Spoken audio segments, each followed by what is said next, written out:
자, 그러면은 10장이죠?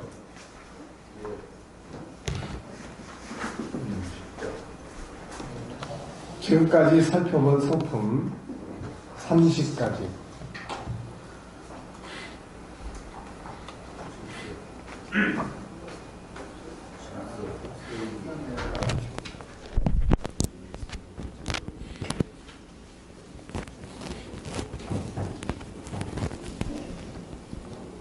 다 같이 시작. 질서의식, 상대방 세워주기, 자기 관리하기, 분별력 키우기, 올바른 가치 추구하기, 소통의 능력 키우기, 존중하기, 마음 비우기, 독립성 키우기, 온유, 열정, 긍휼, 도덕성, 화평, 선함, 공익적 가치 추구 능력, 인내, 진실성, 순종, 사랑성, 영성 강화, 준비성 키우기, 용서, 자신감 갖기, 칭찬하기, 평등, 공과 사 구분하기, 훈계의 능력 키우기, 변화와 발전 추구하기, 머무는 곳에 영향력 미치기. 어떠세요? 지금까지 우리가 잘 기억하지 않고 그냥 스쳐왔던 성품들이 많이 있죠.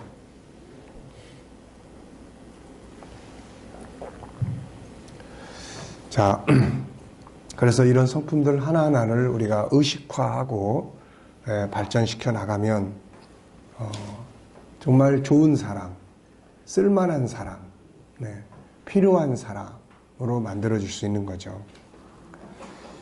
자, 본장에서는 이제 5가지, 성장의 능력 키우기, 감사의 능력 키우기, 세밀한 관심 능력 키우기, 방심하지 않는 능력 키우기, 위기 극복 능력 키우기 등 5가지라.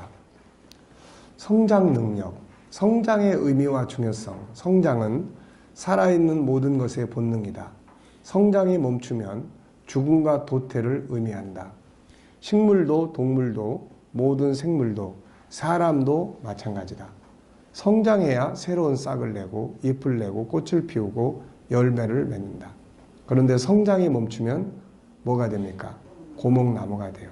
그래서 성장하는 성품이 발전을 해야 돼요. 성경은 많은 부분에서 성장에 관해 말씀하고 있다. 다 같이.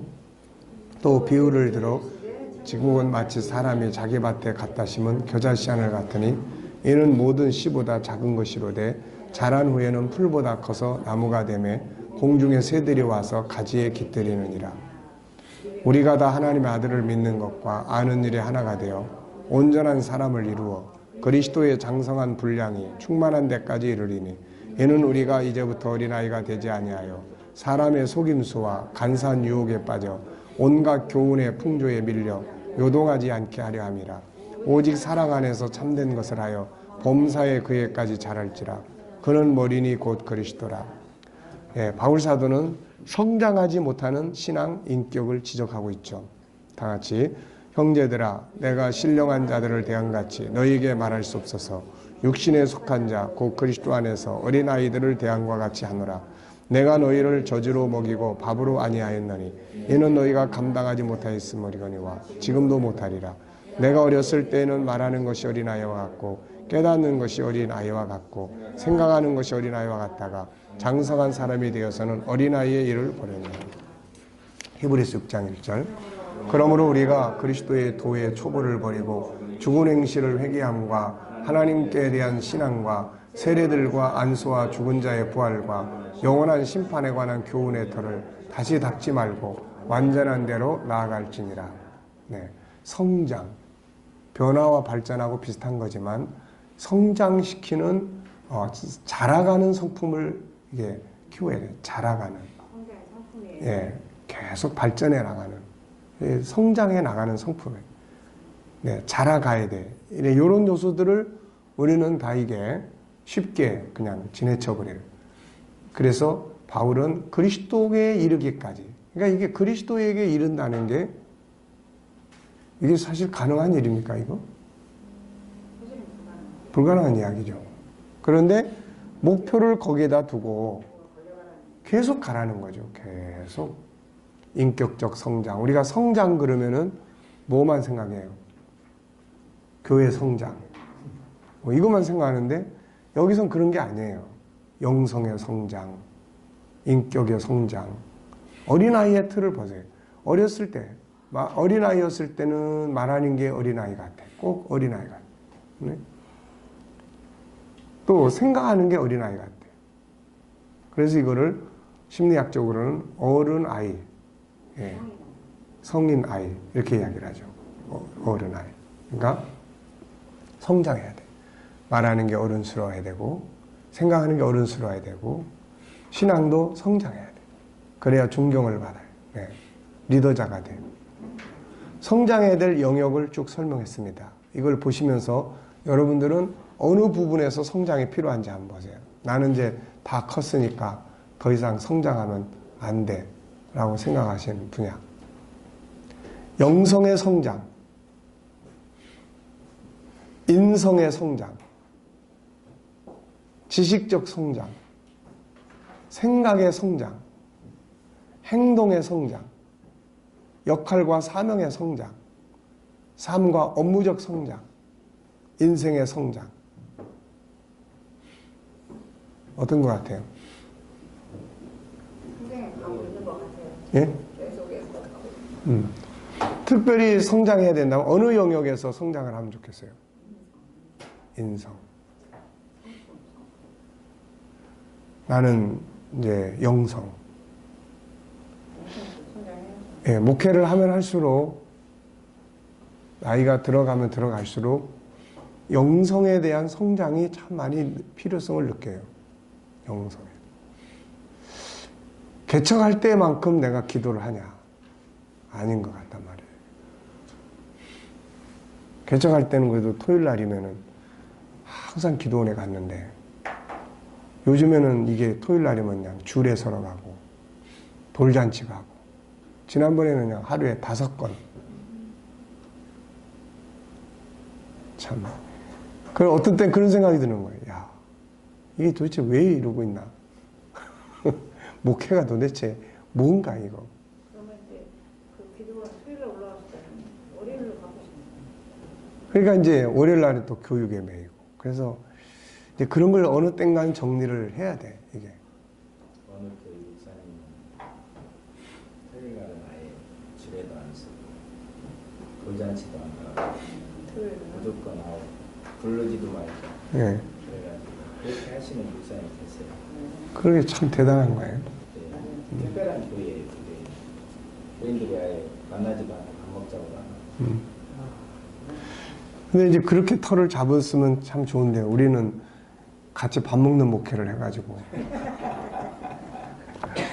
그리고 어쨌든 이 영성이 강해질수록 은혜는 충만하니까. 네. 영성의 필요성, 성장의 필요성. 네. 자, 그 다음에 이제 성장하기 위해서 필요한 요소들. 역시 필요성 인식, 의지와 갈망. 그래서 의지가 강하면 이제 뭐 어떻게든지 간에 방법을 이제 만들죠. 이제 만들어야 돼. 결국은. 그 다음에 교육과 훈련. 성품 훈련은 계속 묵상하고 암송하고 배우고 훈련하고 익히면은 이건 성장에 가는 영역이에요. 지식적 성장은 늘 책을 보고 연구하고 하면 발전에 가는 영역이에요. 생각의 성장은 생각하는 훈련을 많이 하면은 발전을 해요. 성장을 해요. 행동의 성장. 필요한 요소들은 의지와 갈망, 교육과 훈련, 시간 투자예요. 목표와 비전, 반복 실천, 영성 강화, 피드백 받기, 컨설팅과 성장 코칭하기. 네, 이런 것들이 성장을 하는데 도움이 됩니다. 컨설팅을 해서 뭐가 필요한지, 어떤 것들이 있는지 이런 부분들을. 네. 자, 때로는 상황 앞에서 때로는 정기적으로 변화와 발전의 성장을 만들어요. 우리가 그러니까 처음에는 그런 어떤 것을 가지고 일을 시작을 했는데 나중에 가다 보니까 이게 일이 더 많아져 가지고 일에 매이다 보면은 이제 이런 성장에서 둔화가 생겨요, 이게. 그 증거가 뭐냐면은 이제 지치고 피곤하고 그냥 모든 게 다 싫고 막 힘들고 기쁨이 없는 거예요. 이런 것. 성장이 중요한 성품입니다. 이건. 그 다음에 감사의 중요성. 하나님은 이스라엘 백성들에게 3가지 절기를 주셨는데 첫째는 유월절, 둘째는 맥주절, 세 번째는 수장절.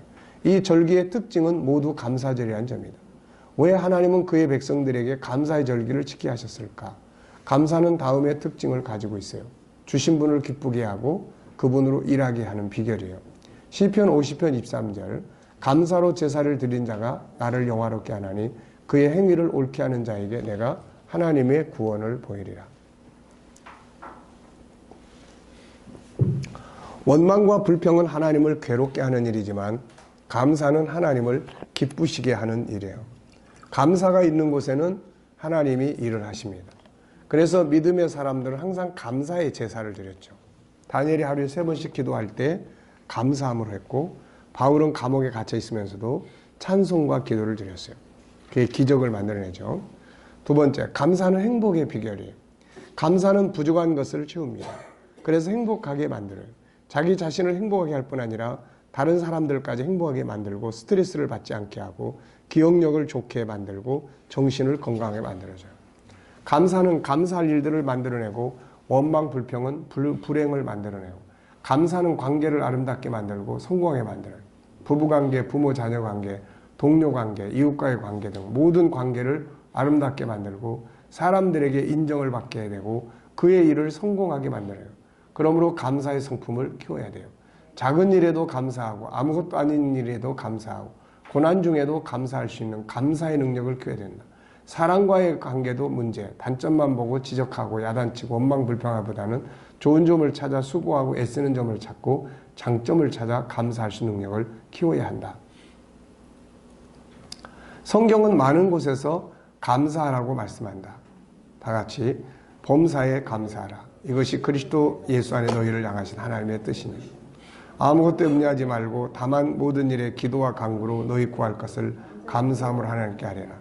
그리하면 모든 지각에 뛰어난 하나님의 평강이 그리스도 예수 안에서 너희 마음과 생각을 지키시리라. 누추함과 어리석은 말이나 희롱의 말이 마땅치 아니하니 오히려 감사하는 말을 하라. 범사에 우리 주 예수 그리스도의 이름으로 항상 아버지 하나님께 감사하고 무엇을 하든지 말에나 일에나 다 주 예수의 이름으로 하고 그를 힘입어 하나님 아버지께 감사하라. 반대로 원망 불평하지 말라고 권고하죠. 이건 망하는 길이니까 시작. 그들 가운데 어떤 사람들이 원망하다가 멸망시키는 자에게 멸망하였나니 너희는 그들과 같이 원망하지 말라. 그들에게 일어난 이런 일은 본보기가 되고 또한 말세를 만난 우리를 깨우치기 위하여 기록되었느니라. 자, 그래서 감사의 성품을 키우는 요소, 중요성, 필요성 인식하고 감사하고자 하는 의지를 갖고 어떤 상황에서도 감사의 조건, 찾기 훈련, 감사할 걸 찾아내는 거죠. 영성 강화, 보이는 것보다 보이지 않는 것으로 감사하기, 자족하는 훈련하기, 감사로 환경 다스리기. 필요하면 이제 실천 프로그램으로 감사 일기 쓰기 이런 것들을 통해서 감사의 능력을 키워가는 거예요. 그러니까 사람은 어떤 걸 자꾸 하느냐에 따라서 그게 커져요. 술을 자꾸 마시기 시작하면은 나중에 처음에는 조그만 잔으로 마시던 걸 대접으로 마시고 병채 들러 마시고 말로 들여 마시고 그렇게 되죠. 네. 담배도 마찬가지예요. 처음에 조금 피우다가 나중에 많이 피워요. 그게 과학적으로 보면 뇌가 그게 처음에 한 갑을 피우던 사람이 그 다음에 한 갑을 태우면 한 갑을 초기에 태웠을 때의 만족감을 못 느끼게 한다는 거예요, 이게. 그래서 그 다음엔 2갑을 태워야 처음에 만족했던 그 느낌을 갖는다는 거예요. 그러니까 자꾸 뭐든지 다 해버릇하면 늘어나. 그래서 고기도 먹어본 사람이 잘 먹고. 그러니까 자꾸 먹어본 사람은 자꾸 더 잘 먹게 돼요, 이게. 네. 선교도 가본 사람이 자꾸 가보는 거고. 그죠? 그러니까 이런 것들이 이제 해보면 감사를 늘 하는 사람은 그러니까 이게 기분이 나서 감사를 하는 게 아니라 사명으로 감사를 해야 돼. 사명으로. 감사의 능력을 키워라. 애들이 이런 훈련이 되면 불평불만 안 하고 고마운 일을 찾아내는 능력을 키워나간다면은 훨씬 인간관계나 모든 것들이 더 월등히 더 뛰어날 수 있죠. 감사가 기억력도 굉장히 좋게 만든다고 그래요. 우리 기억법에서 다루다 보면 재능 개발에서 기억력을 다룰 때 감사했던 일은 잘 안 잊어버린다고 그럽니다. 네, 감사, 고마운 일. 그래 놓고 가만 보면은 저도 그런 것 같아요. 군대 생활하면서 뭐 유격훈련도 하고 막 힘든 것도 많았는데, 근데 군대 생활에서 안 잊혀지는 게 있어요. 그게 뭐냐면은 주일학교 선생을 했는데, 그때 이제 우리 부대가 그 사단 사령부니까 그 불무리 교회라고, 거기서 이제 주일학교 이제 밖에 있는 애들도 와요. 그런데 어떤 엄마가 계란을 싸서 보냈어. 선생님 갖다 드리라고. 그게 안 잊어버려요. 군대 생활 그러면 그게 제일 먼저 떠올려요. 네. 엄청 좋은. 그렇죠. 그러니까 고마웠던 일을 먼저 이게 기억해야 하는 거예요. 우리 모교에 있을 때 그때 일을 딱 생각을 하면은 뭐 이것저것 많은 기억이 있는데 제일 먼저 딱 떠오르는 거는 여름 성경학 끝나고 그 권사님 집에서 삼계탕 끓여준 거. 그렇게 맛있게 먹었다고. 그러니까 뭔가 좋은 이렇게 대우를 해서 감사할 일은 기억에 많이 남는 거예요. 그러니까 감사함으로 어디 가든지 감사할 일을 찾아내면 그거를 뇌가 기억을 해준다는 거예요. 이게.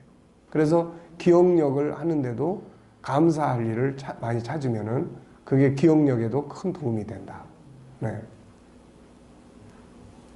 자, 세밀한 관심 능력 키우기. 세밀한 관심. 이것도 습관이에요. 덜렁덜렁 하지 말고, 그러면서 사람들은, 난 본래 덜렁덜렁해. 이거는 고쳐야 될 성품이에요.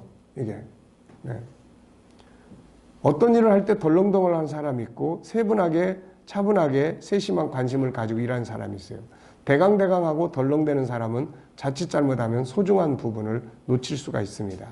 무엇을 하든지 마음을 집중해서 관심 있게 생각하고, 집중력이 참 중요한 거죠. 세밀한 관심, 집중력이에요. 살피고 연구하는 사람이 성공합니다. 이런 사람들은 무엇을 기획하더라도 가능성 있는 부분만 아니라 일어날 수 있는 모든 문제 부분까지도 미리 다 예측하는 이런 그 결과들을 가져내요. 그래서 기획을 하면서 막 좋은 것만이 아니라 문제가 발생할 수 있는 여지는 뭐가 있나. 그랬을 때 과연 우리 어떤 마음을 가져야 되나. 뭐 이런 거예요. 네. 그래서 이런 사람들은 귀 쓰임 받고 사람들이 귀 쓰임 받아요. 성경은 자기가 하는 일에 집중하라고 이야기를 해요. 잠언 27장 23절. 내 양떼의 형편을 부지런히 살피며 내 소떼에게 마음을 두라. 자기가 하는 일에다가 마음을 둬야 돼요. 집중해야 돼요. 세밀하게 관심을 가져야 돼요. 세밀한 관심으로 실수 없이 구원을 완성한 노아. 창세기 6장에서 9장까지는 노아의 방주와 구원 사건을 기록하고 있다. 그런데 놀라운 사실은 방주가 물 위에 150일 동안 떠 있었죠. 물이 근데 스며들지 않는 거예요. 저는 이게 너무너무 놀라워요. 나는. 노아가 방주 만들 때 얼마나 노아가 세밀하게 그 일을 했으면은 그렇게 물이 안 스며들까요? 당시의 기술. 네. 그때 비라는 개념이 없었죠. 그렇죠. 그러니까 이렇게 엄청난 비가 와서 배가 물 위에 둥둥둥둥 떠다니는데, 예. 그러니까 150일 동안이나 물 위에 떠 있는데, 5달 동안이나 떠 있는데, 그게 물 한 방울 스며들지 않는다는. 그가 얼마나 성실하고 세밀한지를 보여주는 거예요, 이게. 우리가 이렇게 해야 돼.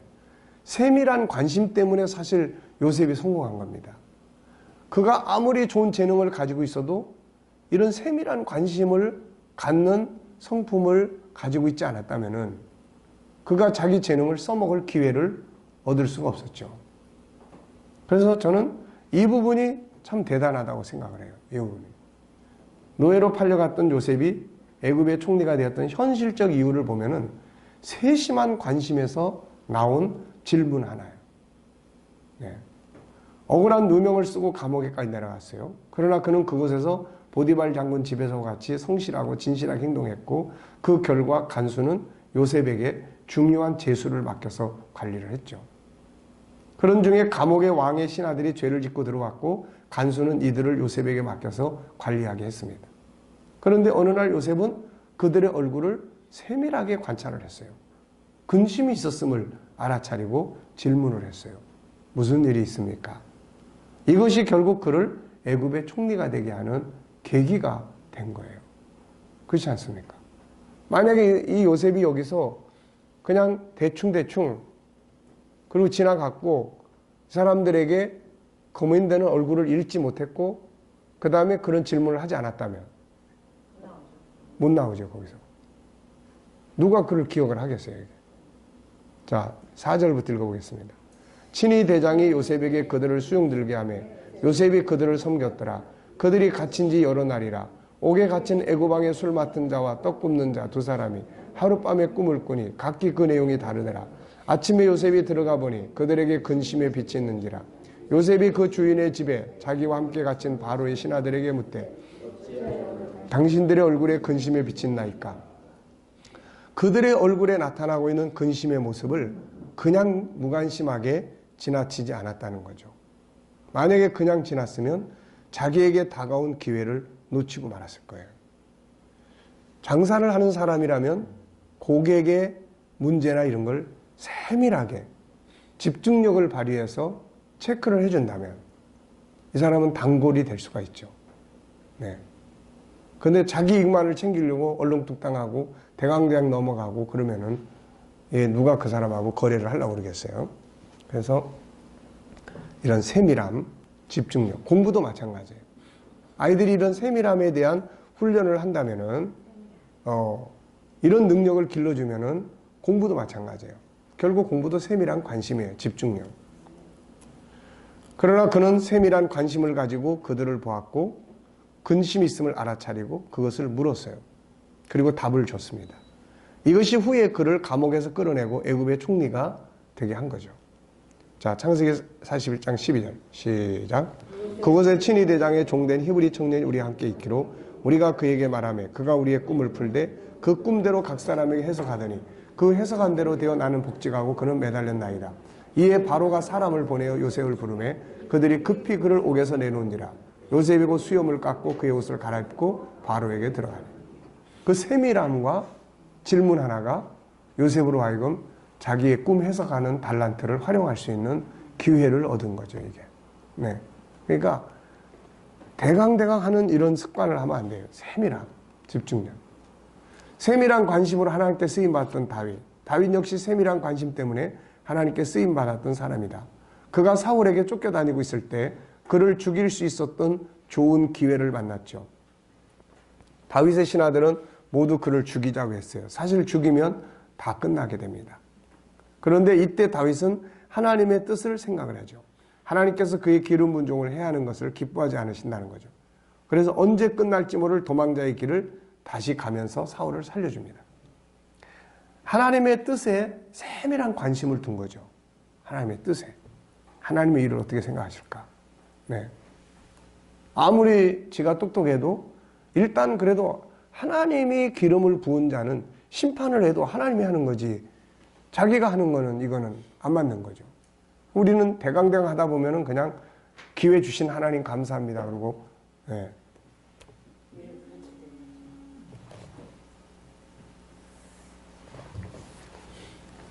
어떤 일을 맡아서 할지라도 그 일에 세밀한 관심을 가지고 하면 그 일은 잘 될 수밖에 없어요. 네. 만약에 종된 사람이 세밀한 관심을 가지고 업무를 진행하는 걸 오너가 보면 그 사람은 어떻게 해요? 네. 좋은 자리로, 더 책임 있는 자리로 높여주죠. 또 주인의 고민과 관심거리를 세밀하게 관찰해서 그 아픈 부분을 긁어줄 수 있는 사람이라면 또 귀하게 쓰임을 받겠죠. 네. 이런 게 필요한 거예요.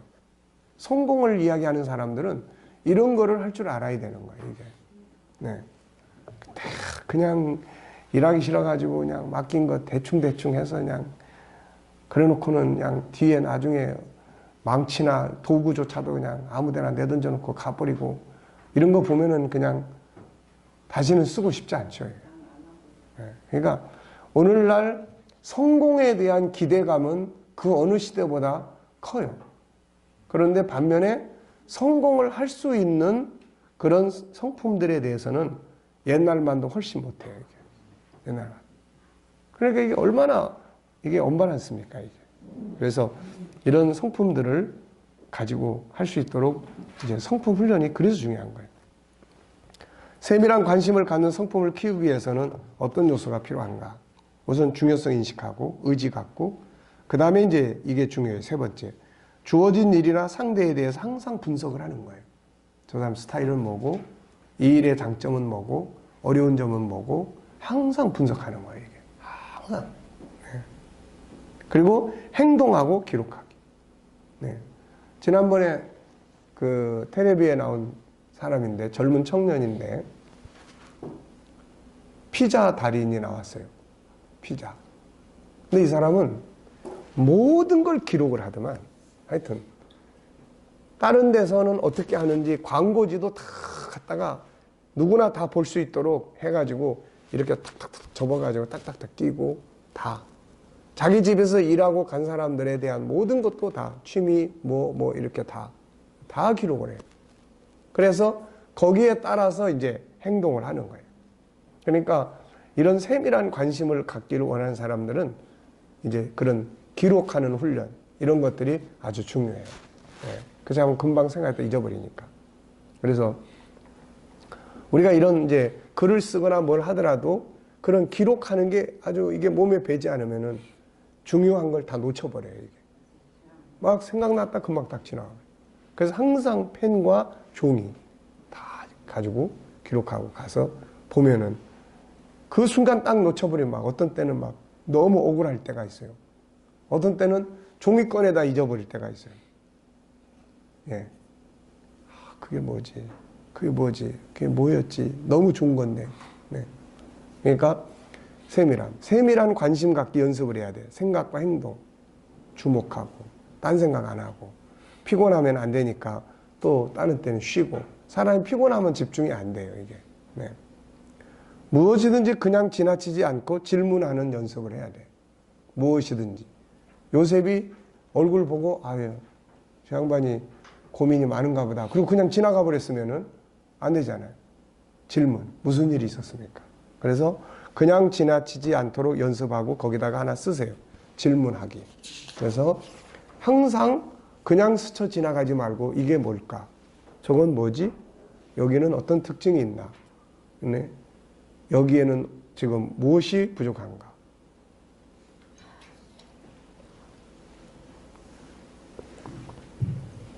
자, 다음은 34번째예요. 34번째. 방심하지 않는 능력 키우기. 베드로전서 5장에서는 근신하라 이런 말이죠. 근신하라. 정신 차려라 이런 말이에요. 긴장의 끈을 풀지 않기 이런 거. 방심하지 않는 능력의 중요성. 사람은 누구나 뭔가 잘 되면 긴장을 풀고 방심하게 돼요. 그래서 고린도서 10장 12절에서 선줄로 생각하는 자는 넘어질까 조심하라. 이렇게 경고를 하고 있어요. 뭔가 이루었다고 해요. 항상 실패는 뭔가 성취해 나갈 때가 아니라 성취한 다음에 오는 경우가 굉장히 많습니다. 자, 긴장을 풀다가 실패했던 사람들. 여호수아의 아간 공격 실패. 아간 공격이 아니라 여호수아의 아이성 공격 실패. 네. 아이성 공격 실패 이거. 가나안 정복에서 가장 중요한 전투였던 여리고성 정복에 승리했던 여호수아 참모들은 방심했습니다. 그들은 여리고보다 훨씬 작은 아이성 전투를 우습게 여겼어요. 그래서 하나님께 물어보지도 않고 작은 군사들만 데리고 갔다가 실패하고 말았죠. 그리고 나서 나중에 뒤에 가서 하나님께 물었더니 아간 사건이 벌어진 거예요. 네. 다윗의 밧세바 사건. 평생을 전쟁터에 살던 다윗은 나라가 안정되고 자기의 왕권이 안정되자 당시 아람 군대와의 전투에 나가지 않고 긴장을 품고 방심했죠. 그러다가 밧세바를 범하는 사건이 벌어져요.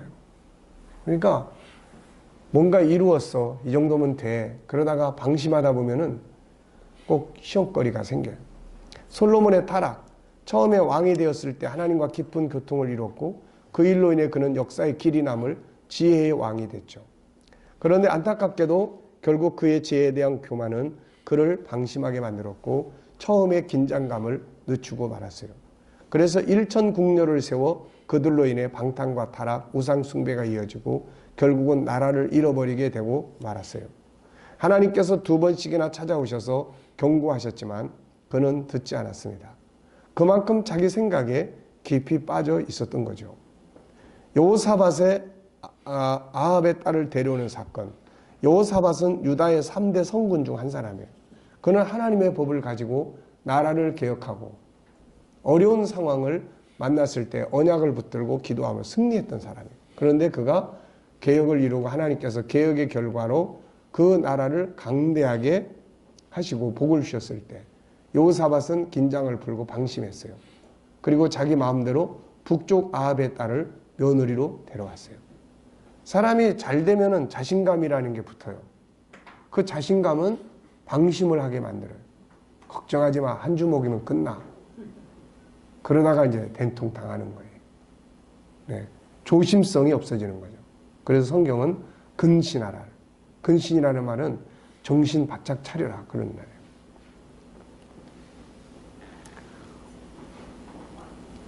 이것은 그의 큰 실수였고 그것으로 인해 후에 다윗의 후손이 아주 그냥 말살될 위기에 처하게 된 사건이 벌어졌던 거죠. 제자들의 배신, 마지막 만찬 후에 겟세마네 동산에 올라갔을 때 예수님은 피땀을 흘리고 있어요. 지금. 그런데 제자들은 잠을 잤어요. 피곤함과 무지함이 그들로 하여금 뭘 만들었어요? 방심하게 만든 거죠. 예수님은 그들에게 시험에 들지 않게 깨어있어 기도하라고 했어요. 깨어있으라는 말. 정신 차리란 말이죠. 그들은 잠이 들었고 결국은 예수님을 부인하고 모두 주님을 버리는 사건이 발생하고 말았습니다. 긴장의 끈을 놓지 않고 승리했던 사람들. 위와는 반대로 끝까지 긴장의 끈을 놓지 않고 정신 차리고 행동해서 승리한 사람들이 있었어요. 느헤미야는 무너져 내린 성벽 공사를 위해 예루살렘으로 올라가 성을 재건하고 있을 때 수많은 적들의 공격을 받았어요. 그때 그는 다음의 모습으로 대처합니다. 느헤미야 4장 17절. 성을 건축하는 자와 짐을 나르는 자는 다 각각 한 손으로 일을 하며 한 손에는 병기를 잡았어요. 얼마나 긴장하고 아주 정신 차리고 있는지 이게 보이지 않습니까? 이게. 기드온의 300용사를 선정할 때 하나님 어떤 기준을 정했어요? 당시 전투를 위해 처음에 수많은 사람이 모였는데 이들 중에 하나님은 300명만을 추려내요. 이때 기준이 뭐냐면 전투를 할 긴장감을 가진 사람들을 뽑은 거예요. 하나님이 역사를 하시지만 아무나 데리고 하는 게 아니라 준비된 자예요. 준비된 자. 자, 2가지를 했잖아요. 하나는 뭘 했습니까? 처음에 몇 명이 모였어요? 한 3만 명 이상 모였는데 처음에 자, 전쟁하고 싶지 않은 사람은 가라. 두려워하는 사람은 가라. 그래서 2만 명이 돌아갔어요. 그리고 이제 10,000명이 남았어. 야, 이것도 너무 많다. 그래가지고 이제 또 시험을 하는데 뭘 봤습니까, 이제? 냇가에 가서 물을 마시게 해라. 딱 보니까 벌써 넋을 놓고 물 마시는 사람들이 있고 무릎을 딱 꿇고 그 다음에 손에다가 물을 받아서 먹는 사람. 이 사람들은 이걸 하면서 이제 전투 준비를 할 수 있는 사람들. 이 사람들이 300명이에요. 그러니까 이 300명을 통해서 역사를 이룬 거예요. 이런 정신이, 긴장된 정신이 없으면은 나중에 어떤 사고가 벌어지겠어요, 거기서. 전투하러 갔는데 조용히 해야 되는데 시끄럽게 떠들거나 아니면 거기 가서 졸고 있거나 이런 상황이 되면은 안 되는 거잖아요. 아시겠죠? 방심하는 이유는 뭡니까? 성공하고 있을 때, 네. 교만하고 있을 때, 뭔가 배웠다고 생각할 때, 다 됐다고 생각할 때, 이때는 더 이상 이제 긴장을 안 해요. 해도 돼. 나 어디 이렇게 해도 돼. 그 다음에 다 했다고 생각하고 있을 때, 완성하고 목표를 성취하고 있을 때, 요때 이제 긴장이 풀려요. 그래서 대부분의 기업들, 앞을 향해서 가는 기업들은 전에 어떤 일본 기업에서 중소기업인데 거기는 잘 나갈 때 잘 나가는 품목 70%를 없애버려요. 잘 나가고 있을 때. 이게 앞으로 얼마 안 가면은 밑으로 내려간다. 그거 없애버려요. 그리고 새로운 아이템을 이제 또 연구를 해요.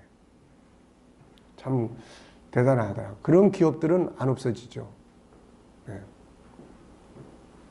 세상 것들에 취해 있을 때, 뭔가 세상 일에 막 빠져 있고 그러면은 이제 방심하는 거예요. 영적으로 자고 있을 때, 목표와 비전이 없어졌을 때, 이때는 방심을 하게 돼요. 이게. 그래서 우리가 항상 긴장의 끈을 놓지 마라.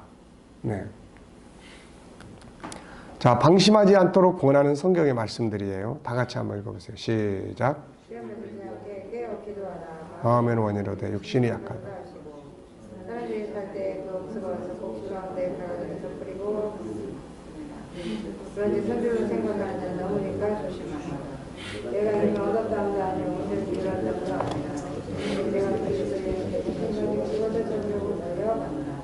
형제들은 하나님께 하나님을 위하여 우리 한제 뒤에 있는 것을 잊어버리고 앞에 있는 것을 잊어버리고 그때를 향하여 그리스도에서 하나님 위에서 부르신 우리는 상을 위하여 달려간다. 임신하라 깨어라 그러지 우리나라 가운데 주를 다니는 주를 함께 때려준다. 사람들의 마음에 힘만들 열성에서 모으고 검도는 존재가 아니라. 네. 다 보면은 정신 차려. 정신 똑바로 차려. 네. 개인의 삶이나 사명자의 삶, 세상의 사업, 직장생활, 인간관계 등 무엇이든지 방심하고 긴장의 끈을 놓쳐주면 실패하게 된다는 사실을 기억하고 긴장의 끈을 놓지 않고 방심하지 않는 능력을 키워야 됩니다. 방심하지 않는 능력을 키우기 위해서 자, 중요성 인식, 의지 갖기, 경계하는 말씀으로 무장을 해야 돼. 일단 경계한 시험에 들지 않도록 깨어 있어라. 근신해라. 항상 이 말씀을 보면 누워 있다가도 정신 반짝 나가지고 일어나게 되죠. 그 다음에 새로운 목표와 비전 만들어. 하여튼 새로운 다 이루었어. 이제 됐어. 목표가 없어. 그러면 어떤 사건이 벌어집니까? 이게 엘리야가 열왕기상 18장에서 불을 끌어내리고 위대한 역사를 이뤘는데 19장에 하나님 나 좀 데려가 주세요. 두려움, 공황장애. 네. 이유는 뭐예요? 새로운 목표와 비전이 없어요. 이제 새로운 목표와 비전. 그래서 하나님이 엘리야에게 만들어준 거는 새로운 비전이에요. 네가 왜 여기 있느냐? 이러이러해서 여기 왔습니다. 그래, 그럼 이제 너 가가지고 아람 사람 누구에게 기름을 부어서 왕으로 삼고 이스라엘 사람 누구에게 기름 부어서 왕으로 삼고 엘리사에게 기름을 부어서 이 제자를 삼아라. 그 뒤로는 뭐 죽겠다는 말 없죠. 그리고는 열심히 사역하고 불말 타고 하늘로 아주 폼잡게 폼나게 딱 승천을 했습니다. 네.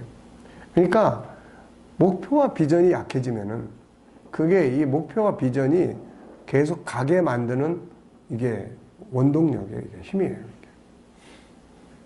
영성 강화하기 이거는 뭐 당연한 부분들이니까 영성 강화. 끊임없는 배움의 자세가 끊임없이. 자, 고린도서 8장 2절 말씀 하나 체크해 두세요. 제가 오래전에 이 말씀에 붙들려 가지고 참 교만한 자리에서 내려왔던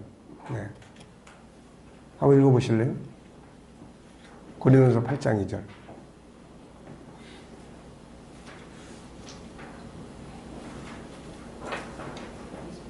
책에는 없고 성경에 있습니다.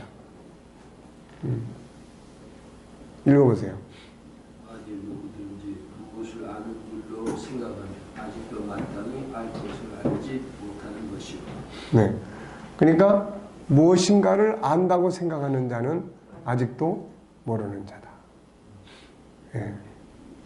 제가 그때 평신도 때인데 성경 좀 안다고 참 많이 교만했던 때가 있었어요. 그래서 교회 전도사님 설교하면 집에까지 쫓아가가지고 전도사님 설교 좀 잘할 수 없어요. 진짜로? 네, 진짜로. 끝나고 나서 말씀드리긴 했지만 집에까지는 안 갔어요. 네, 물론 이제 친한 분이었지만은 참 그렇게. 근데 그러니까 평신도 때 은혜 받고 평신도 때 부흥회도 인도하러 다니고 그러다 보니까 이게 이제 그런 그래서 그런데 고린도전서 8장 2절 이거 딱 보는 순간에 이게 나를 확 붙들어 주죠. 안다고 하는 자는 아직 모르는 자다. 네. 그러니까 우리가 사실 많이 알면 알수록 더 몰라져. 몰랐을 때는 그게 모르는 건지도 몰랐는데 배우고 알다 보니까 모르는 게 너무 많구나. 이걸 알게 되는 거예요. 그래서 끊임없이 배우면서 사는 거야. 요즘 번역은 조금 약해져 있는데 디모데전서 6장에도 그런 비슷한 이야기가 나와요.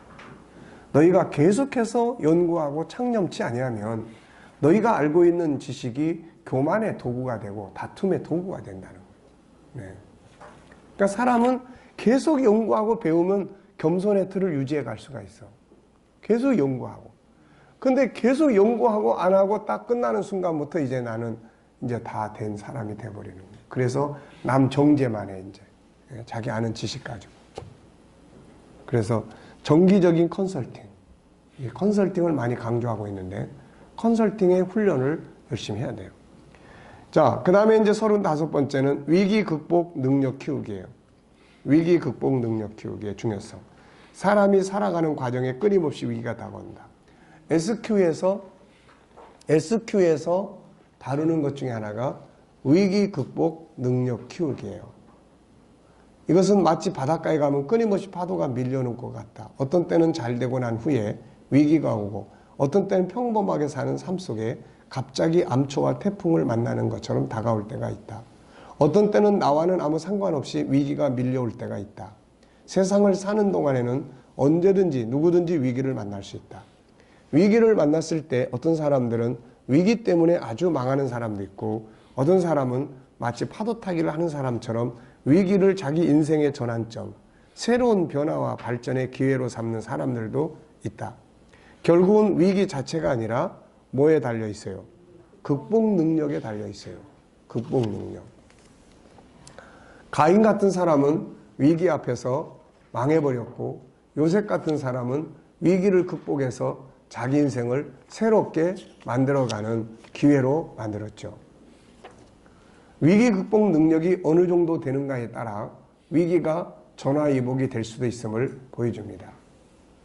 로마서 8장 28절 우리가 알거니와 하나님을 사랑하는 자 곧 그의 뜻대로 부르심을 입은 자들에게는 모든 것이 합력하여 선을 이루느니라.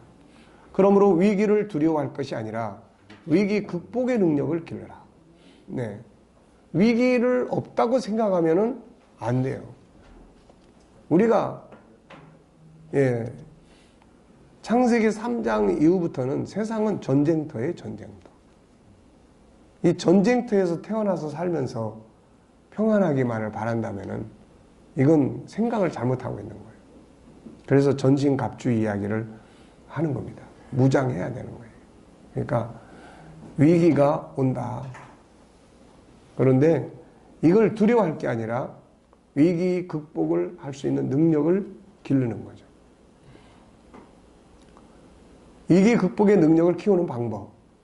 자, 위기 극복의 중요성과 필요성 인식하고 위기 극복의 능력을 키우고자 하는 의지가 필요하고 위기에 대한 생각 전환 훈련하고 가장 중요한 것은 위기 속에 있는 장점, 희망, 긍정적인 부분 찾기. 때로는 상황을 수용하기. 요셉은 이 부분이 아주 뛰어났어요. 이게 수용의 능력이 참 중요해요. 수용. 받아들이는. 현실의 상황, 최악의 상황, 실패를 과정으로 보기.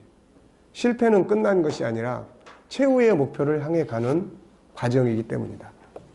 창세기 1장 27절로 28절을 암송하고 확신하기. 여기는 뭐가 있습니까? 환경을 다스릴 수 있는 능력이 자기 안에 있으며 그렇게 할 수 있다는 확신 갖기. 또 이런 걸 외쳐야 돼요. 모든 환경은 나를 망하게 하려고 있는 것이 아니라 다스리라고 주신 하나님의 선물이다. 우리 다 같이 한번 해볼까요? 시작. 다스리라고 주신 하나님의 선물이다. 네. 이게 창세기 1장 27절, 28절을 아는 사람들의 이제 고백이죠. 자기 개발의 기회로 삼기. 야곱이나 요셉이 아버지 집에 평안함에 그대로 있었다면 그 안에 있던 재능이 개발될 수 있었을까? 어땠을 것 같아요?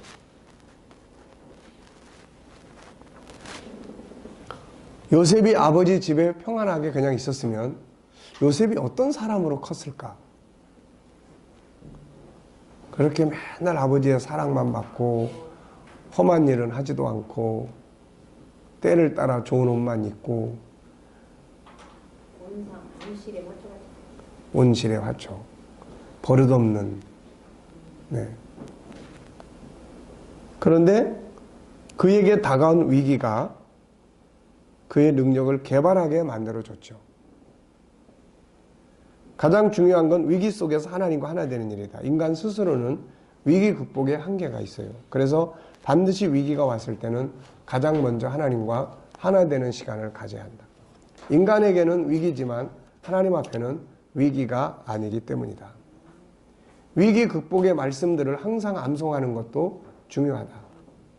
자, 위기 극복의 말씀들이 몇 가지 적어놨는데요.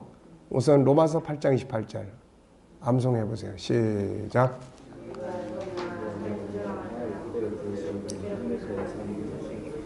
모든 것이 협력하여 선을 이루느니라. 아니, 성경 보지 말고. 네. 그 다음에 스가랴 4장 6절 시작. 손이 성경책으로 쓱하고 힘으로 되지 아니하고 능으로 되지 아니하나 오직 나의 신으로 되느니라. 네. 잠언 24장 16절 7.8기 의인은 7번 넘어지나 8번 일어나느니라. 다시 일어나거니와. 네.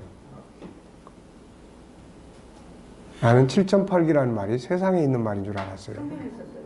근데 나중에 보니까 이게 잠언에 있더라고, 이게. 빌립보 4장 6절로 7절 시작.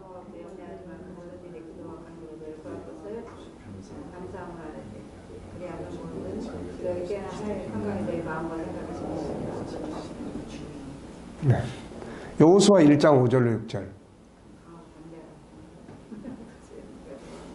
강하고 담대하라. 내가 모세와 함께 있던 것 같이 너와 함께 있으리니.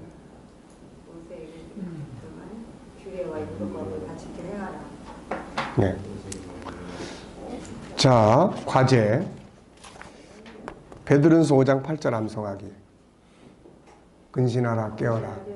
너희 대적마귀가 우는 사자와 같이 삼킬 자를 두루 찬다는. 외치기. 시작. 네. 자, 월요일 성장하는 거 훈련하기. 그래서 어떤 걸 성장을 해야 될까? 성장은 발전시키는 거예요. 화요일 날 감사하기. 네. 수요일 날 세밀한 관심 갖기. 어디에 대해서 관심을 가질까?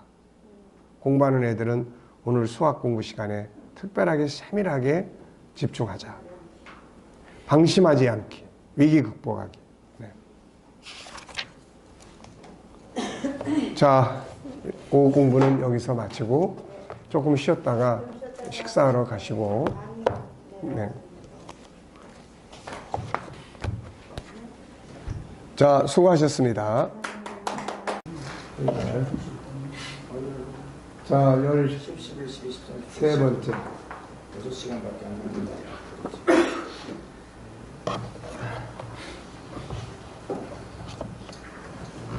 자, 그러면은 10장이죠?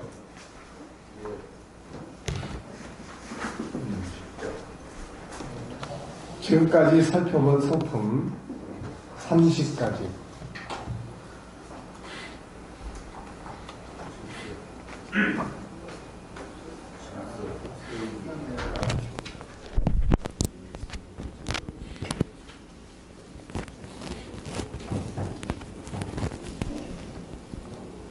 다 같이 시작. 질서의식, 상대방 세워주기, 자기 관리하기, 분별력 키우기, 올바른 가치 추구하기, 소통의 능력 키우기, 존중하기, 마음 비우기, 독립성 키우기, 온유, 열정, 긍휼, 도덕성, 화평, 선함, 공익적 가치 추구 능력, 인내, 진실성, 순종, 사랑성, 영성 강화, 준비성 키우기, 용서, 자신감 갖기, 칭찬하기, 평등, 공과 사 구분하기, 훈계의 능력 키우기, 변화와 발전 추구하기, 머무는 곳에 영향력 미치기. 어떠세요? 지금까지 우리가 잘 기억하지 않고 그냥 스쳐왔던 성품들이 많이 있죠.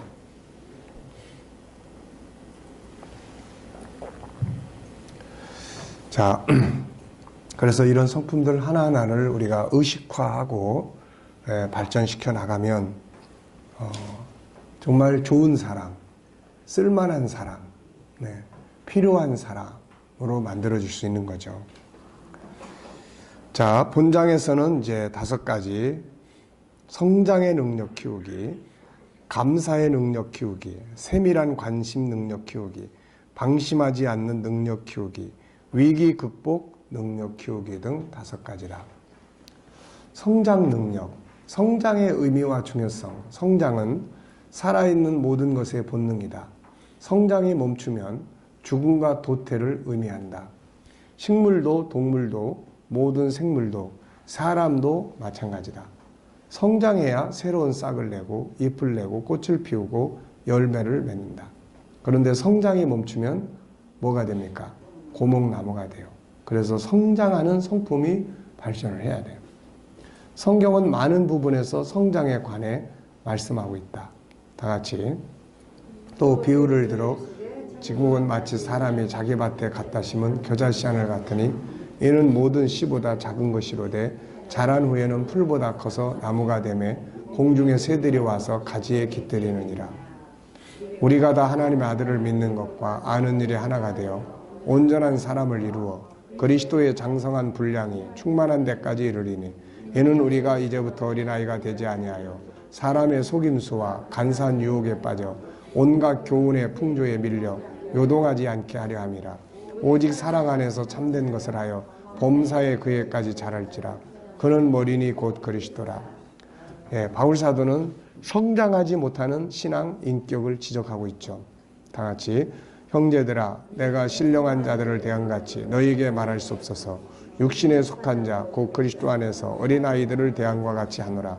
내가 너희를 젖으로 먹이고 밥으로 아니하였느니 이는 너희가 감당하지 못하였음이거니와 지금도 못하리라. 내가 어렸을 때에는 말하는 것이 어린아이와 같고 깨닫는 것이 어린아이와 같고 생각하는 것이 어린아이와 같다가 장성한 사람이 되어서는 어린아이의 일을 버렸노라. 히브리서 6장 1절. 그러므로 우리가 그리스도의 도의 초보를 버리고 죽은 행실을 회개함과 하나님께 대한 신앙과 세례들과 안수와 죽은 자의 부활과 영원한 심판에 관한 교훈의 터를 다시 닦지 말고 완전한 대로 나아갈지니라. 성장, 변화와 발전하고 비슷한 거지만 성장시키는 자라가는 성품을 이게 키워야 돼요. 자라가는, 계속 발전해 나가는, 성장해 나가는 성품이에요. 자라가야 돼. 이런 요소들을 우리는 다 이게 쉽게 그냥 지내쳐 버려요. 그래서 바울은 그리스도에 이르기까지, 그러니까 이게 그리스도에게 이른다는 게 이게 사실 가능한 일입니까, 이거?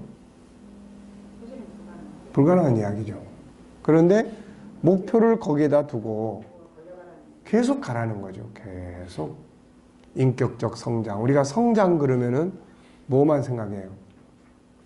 교회 성장.